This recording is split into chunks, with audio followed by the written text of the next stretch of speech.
Hi there, I'm Robin, and today I'm going to be reading from my translation of an extract of Ánima Fatua by Lidia Vega Serova. Originally published in Cuba in 2007, the novel tells the story of Alia, a young Cuban Russian girl growing up in the late Soviet Union. Having spent her early childhood largely in Cuba, Alia's parents get divorced when she is 9 years old, and she has to leave the island and her best friend Milena behind. Leaving Cuba with her Russian mother, she's forced to negotiate her own otherness amid the maelstrom of perestroika, where her independent spirit and status as an outsider leave her dangerously exposed. The extract I'm going to read from today is from early in the novel and begins with Alia's parents' divorce and ends with her arrival in Russia. As well as being a pivotal moment in the book, it gives a good sense of Alia's character, charismatic, sometimes cruel, always captivating. I hope you enjoy it. When I was about 9 years old, my parents got divorced. My little brother had already been born by then. He did nothing but cry, and I didn't feel the least affection for the insufferable creature. My mother would spend all day weeping too. Father left home and only came back every now and then to argue with her in hushed tones. When he left again, she'd cry even more, as would my baby brother. So I'd escape to my best friend Milena's house. Nothing mattered outside of her. Nothing truly existed outside the world we had created between the two of us, for the two of us. Then, one morning, my mother announced we were moving to Russia. I fell into a vacuum, a state of total emptiness that from then on would mark all the most decisive moments in my life. I fell silent, lost all willpower, went completely blank. Shocks like that strike me like a blow to the head. I've got no idea what those last days in Cuba were like. All I remember is Milena standing opposite me. Say goodbye, my mother says, or maybe it's her mother, or someone else. We stare at one another. Give each other a hug, you're best friends, aren't you? We stare and stare. Come on, a kiss goodbye and that's that. We keep staring. Someone drags me towards the car. I walk like a crab, sideways, my eyes staring deep inside her, hers staring into me. It was a long boat journey, a long, boring boat journey, surrounded the whole time by the same sea. I spent a lot of it below deck.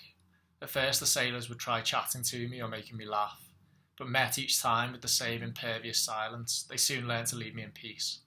They'd walk past me, muttering away in their own language and laughing. I suspected they were laughing at me, but I didn't much care. My mother focused all her attention on my brother, which was fine by me.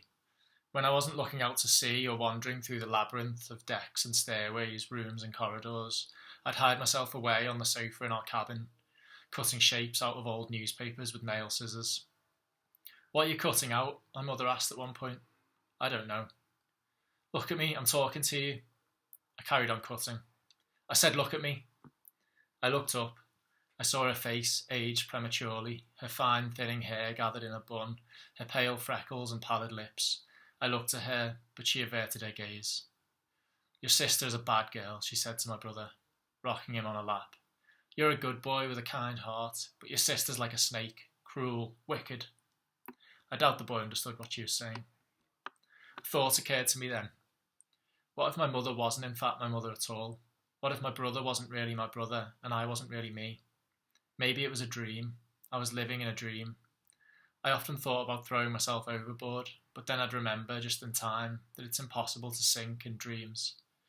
I'd gaze out to sea, keeping myself entertained by following a sort of soap bubble in the top right corner of my vision. It would fall slowly to the bottom before appearing again at the top.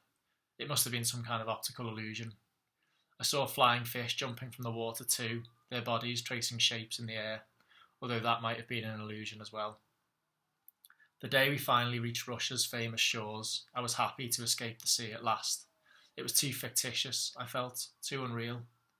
Little did I know that I was still there in the emerald abyss, asleep amid bubbles and fish. Chapter 2. It was August, and the apple trees were full of fruit, and the showers were warm and brief, and the air smelt of honey, bread, and wild flowers. Two women embraced, both in tears, while two silent children stood next to a pile of luggage, watching the crying women, listening to their indecipherable words. The boy, the younger of the two, lazily batted away flies. The girl, the oldest, didn't notice them. Two silent children with long faces, surrounded by flies and suitcases, waited, indifferent, for two women's tears to dry. It was August, and it was Russia.